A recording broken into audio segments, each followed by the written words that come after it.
오늘도 하나님의 백성으로 그리고 하나님의 자녀로 살아내시느라고 많이 애쓰셨습니다. 하이델베르크 요리문답 오늘이 16번째 16강입니다. 우리의 구속에 관하여 라는 부분과 관련해서는 11번째 37문부터 오늘 38문, 39문 3개의 문을 가지고 여러분과 함께 교훈받도록 하겠습니다. 장미 사진을 보여드립니다. 저쪽에 형산강 효자 그쪽 강변에 가보니까 장미원이 굉장히 멋있게 이렇게 피어 있습니다. 아마 시간 날 때 여러분들도 한번 들리시면 이 땅의 창조 세계를 통해서 가장 멋스러움을 뽐내는 기간이 요즘이 아닌가 싶습니다. 장미가 활짝 피었습니다. 창조 세계를 느끼는 것도 하나님을 찬양하는 한 방법입니다.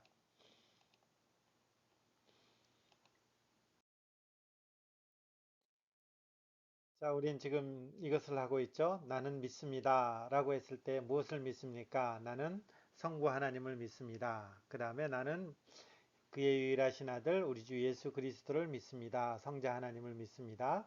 그리고 마지막으로 저희가 다룰 게 나는 성령 하나님을 믿습니다. 이렇게 세 가지로 되어 있죠. 저희는 지금 이제 지난주에 이어서 성자 하나님을 믿습니다. 예수 그리스도를 믿습니다. 이걸 함께 하는 거죠.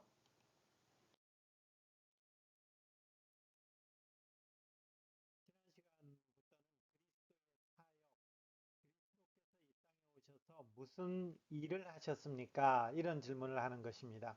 도대체 예수님은 이 땅 가운데 어떤 역할을 하셨습니까? 이 일들을 하는 거죠.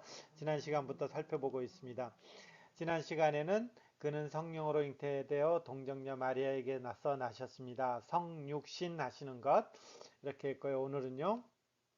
본디오 빌라도에게 고난을 받으사 십자가에 못 박혀 죽으시고 우리가 사도신경 할 때 이렇게 고백하고 있죠.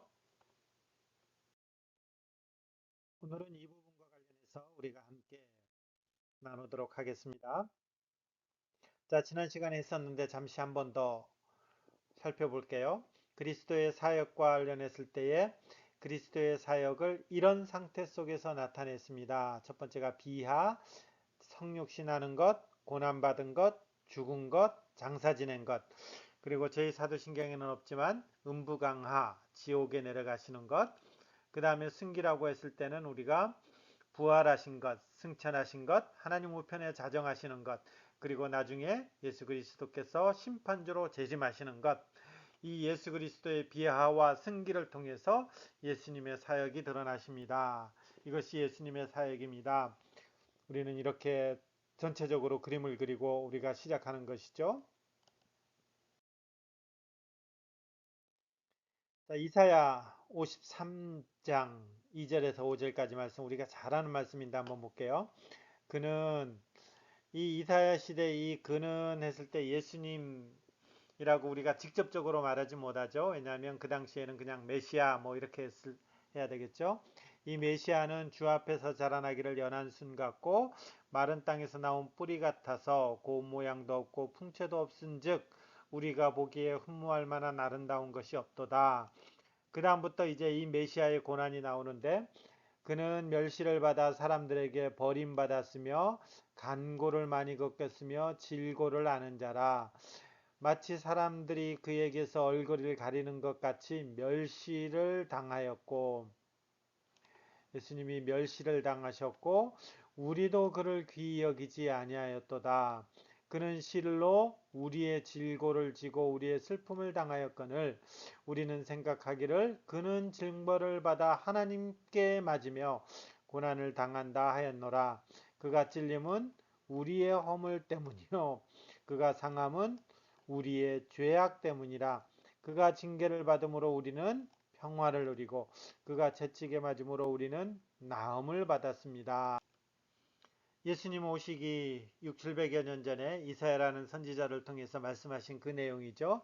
앞으로 메시아가 이 땅 가운데 오셔서 어떤 모습입니까 했을 때 참 의아하게도 그분은 우리의 허물 때문, 우리의 죄악 때문에 고난을 당합니다. 그 고난도 보통의 고난이 아니고 멸시를 당하는 것이고 귀히 여기지 않는 것이고 질고를 지고 슬픔을 당하는 것이고 채찍을 맞는 것이고 징계를 받는 것입니다. 결국은 십자가 못 박혀 죽는 것까지 이렇게 하게 되는 거죠. 그러니까 예수님이 오신 이유가 이렇다라는 것입니다. 예수님이 오신 이유가 이 땅 가운데서 죽기 위해서 온 것이죠. 예수님은 이 땅 가운데서 영광을 받기 위해서 온 것이 아니라 그 자신을 우리의 죄 때문에 내어 주시기 위해서 이렇게 오신 분이 바로 우리 예수님. 지금 저희들은 그것을 신앙 고백으로 고백하게 되는 것이죠. 자, 그렇다면 우리는 이 질문을 이제 하는 것이죠. 오늘은 계속 질문을 한번 던져볼게요. 왜 고난 받으셨습니까?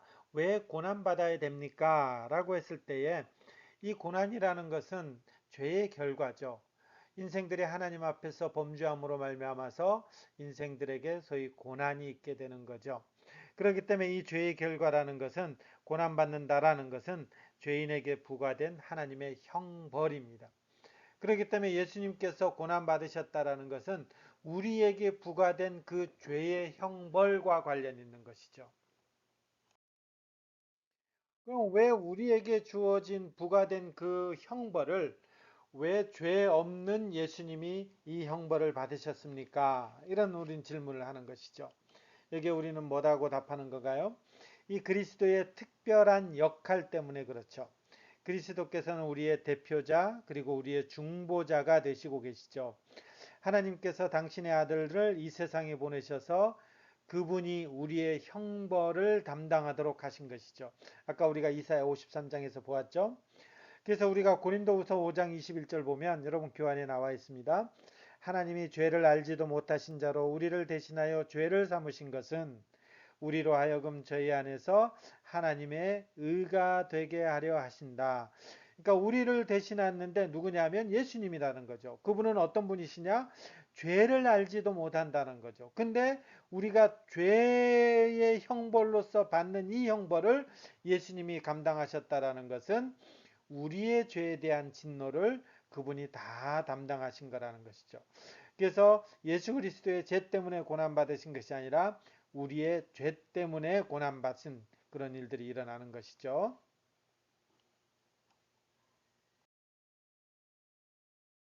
자, 이사야 53장 6절의 말씀 볼게요. 우리는 다 양 같아서 그릇 행하여 각기 제 길로 갔거늘 여호와께서는 우리 모두의 죄악을 그에게 담당시키셨도다. 이 말은 무슨 말이냐면 노골적으로 표현한다면 뒤집어 씌워버렸다라는 것입니다. 우리의 죄악을 예수님에게 뒤집어 씌워버렸다 이런 것이 되는 거죠. 그래서 우리는 다양 같아서 그릇 행하여 각기 제 길로 간 이 각기 제 길로 어떤 길이겠어요? 우리가 사단의 노예 죄의 종로로 타기 때문에 우리의 욕심, 우리의 정욕대로 죄의 길로 그냥 가는 거죠. 근데 이런 우리의 죄를 예수님에게 뒤집어 씌워버린 것이죠. 자, 그럼 이 질문을 이제 또 하게 되는 거죠. 언제 예수님은 고난 받으셨습니까? 언제 받으셨죠? 우리가 자칫 잘못하면 십자가에서 고난 받으셨습니다. 이렇게 말할 수 있는데 십자가는 그리스도의 고난 받으심의 최절정이죠. 그럼 언제요?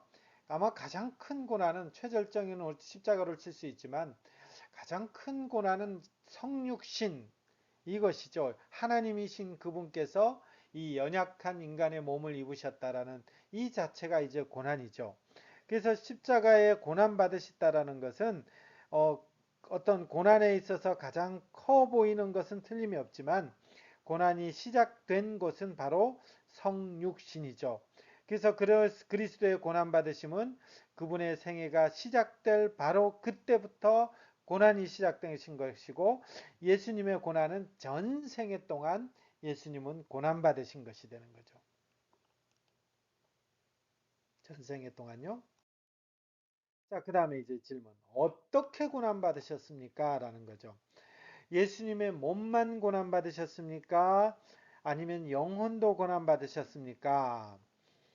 이 질문에 대해서 우리를 생각해 보면 돼요. 예수님이 우리의 죄악을 담당하는데 우리의 죄악은 그러면 우리의 몸만 짓고 있는 것입니까? 우리의 영혼도 짓고 있는 것입니까?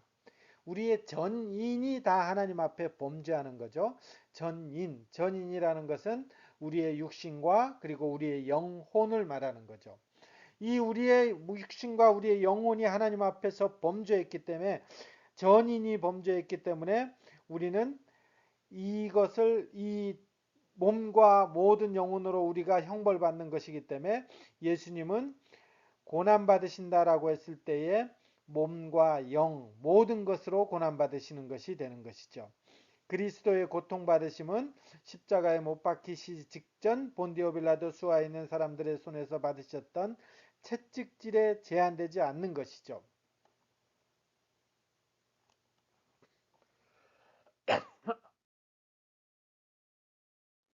예수님의 고통받으심은 예수님이 머리에 가시면류관이 씌워지게 된 것에 제한받지 않으신 거죠.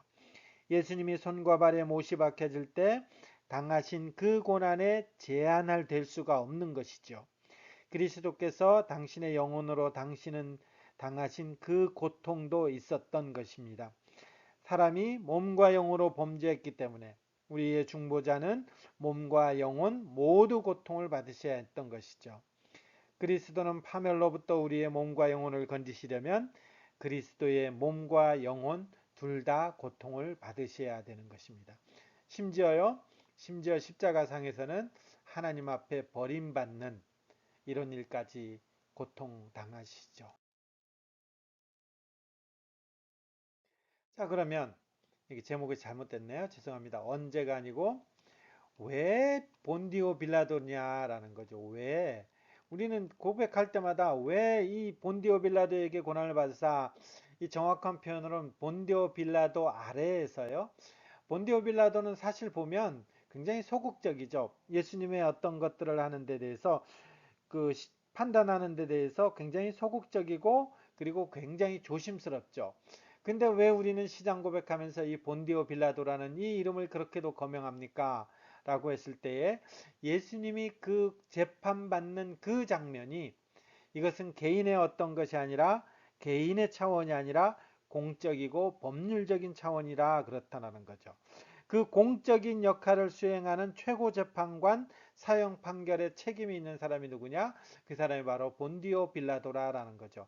그러니까 이 본디오 빌라도라는 이 한 사람은 그 당시에 최고 재판장으로서 공적인 사형 판결을 내렸고, 예수님은 그 고난이 개인적 차원에서 당한 것이 아니라 공적이고 법률적인 판단을 받은 것이다, 재판을 받은 것이다, 이렇게 생각하면 될 것이에요.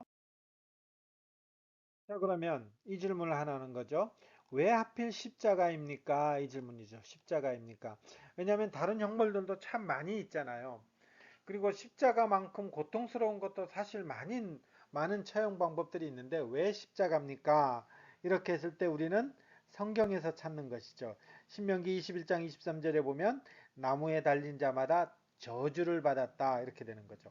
그러니까 십자가에 달렸다라는 것은 저주를 받은 것이에요. 저주.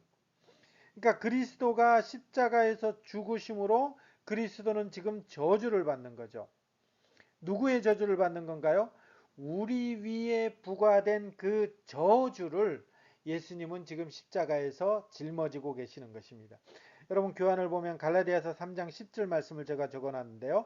무릇 율법 행위에 속한 자들은 저주 아래 있나니, 그러니까 율법 행위에 속한 자들이 누구예요? 예수 그리스도로 말미암아 구원 얻지 못한 사람들. 이런 사람들은 저주 아래 있는 거예요. 기록된 바 누구든지 율법책에 기록된 대로 모든 일을 항상 행하지 아니하는 자는 저주 아래 있는 자라. 그러니까 율법에 기록된 것을 하나라도 어기면, 항상 지키지 아니하면 저주 아래 있는 것이죠. 그러면 이 땅에 있는 생물학적 모든 사람들은 다 저주 아래 있는 것이죠. 이 저주를 어떻게 해결합니까? 했을 때에 답은 하나밖에 없는 것입니다.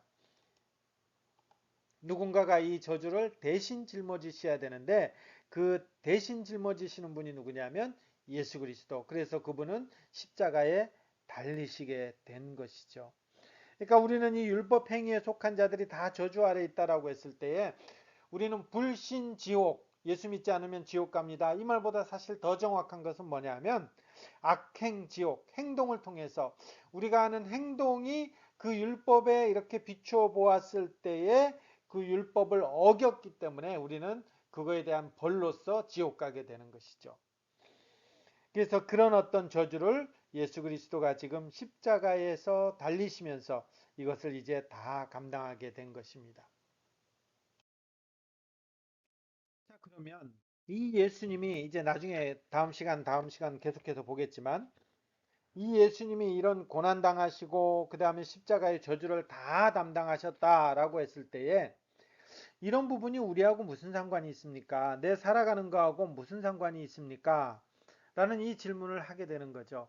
왜 예수님은 이 방법을 택하셨습니까? 이런 질문을 하게 되는 거죠. 그것은 우리가 지금 살아가는 거하고도 연관이 있어요. 물론 예수님의 십자가 사건으로 말미암아 우리는 과거에 그 죄를 다 해결받았지만 이 이후에 살아가는 삶 역시도 이 십자가 사건과 연관되어 있다라는 거죠. 우리는 여전히 우리가 살고 있는 한 우리는 죄의 결과들을 마주하고 있는 것이죠. 이거는 예수님 재림 때까지 계속 이어지는 것이죠. 때때로 하나님께서 우리가 만일 오만하다면 우리를 겸손케 하시려는 수단으로 고난을 사용하시고 때때로 하나님께서 우리의 믿음을 시험하거나 혹시 기지를 다듬기 위해서도 고난을 사용하시죠. 저희가 요새 주일날 야고보서 말씀 묵상하고 있잖아요. 야고보서 내용들이 바로 이런 내용들이잖아요. 하나님께서 염두에 두고 계신 목적이 무엇이든 간에 우리는 결코 하나님께서 우리에게 진노하거나 아니면 우리가 죗값을 치르는 것이라고 생각하지 말아야 된다라는 거죠. 왜요? 예수님이 이것을 다 짊어지셨기 때문에. 이 저주를 내가 지금 짊어집니다. 아유, 내 죄값 내가 지금 치르고 있는 것이지. 이렇게 생각한다면 예수님의 그 십자가 사건이 충족성이 모자라는구나. 이렇게 하면서 예수님을 모독하는 것이 되는 것이죠. 예수님은 우리 그 십자가에서 우리의 죄를 다 담당하신 것입니다. 그리스도는 영단번에 우리의 모든 죄값을 다 치르셨죠. 그래서 그리스도의 구원 사역으로 우리의 모든 죄값이 다 지불된 것입니다. 우리는 하나님께서 이 생에서 우리에게 어떤 안 좋은 것을 보내신다고 할지라도 그것들은 뭐다고요? 우리의 유익 그리고 구원을 위한 것이다. 이렇게 믿음으로 고백할 수 있는 것이지요.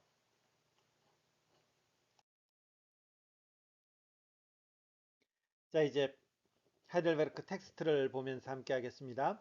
고난을 받으사 우리가 고난을 받으사 이건 뭘 고백하는 것입니까? 고난을 받으사라고 했을 때 이건 뭔 고백하는 것입니까?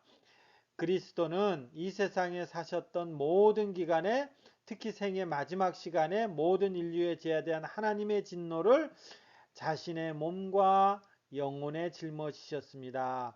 인류에 대한 노골적으로 표현하면 저와 여러분이 죄에 대한 하나님의 진노를 감당하셨습니다. 이게 고난을 받으셨다라는 거죠. 그러니까 이 말을 다른 말로 표현하면 우리가 사도신경 할 때마다 고난을 받으사 이렇게 할 때마다 내 죄를 지금 예수님이 대신 짊어지셨구나 이렇게 되는 것이죠. 그분은 유일한 화목제물로 고난을 당함으로써 우리의 몸과 그 다음 표현 잘 보세요.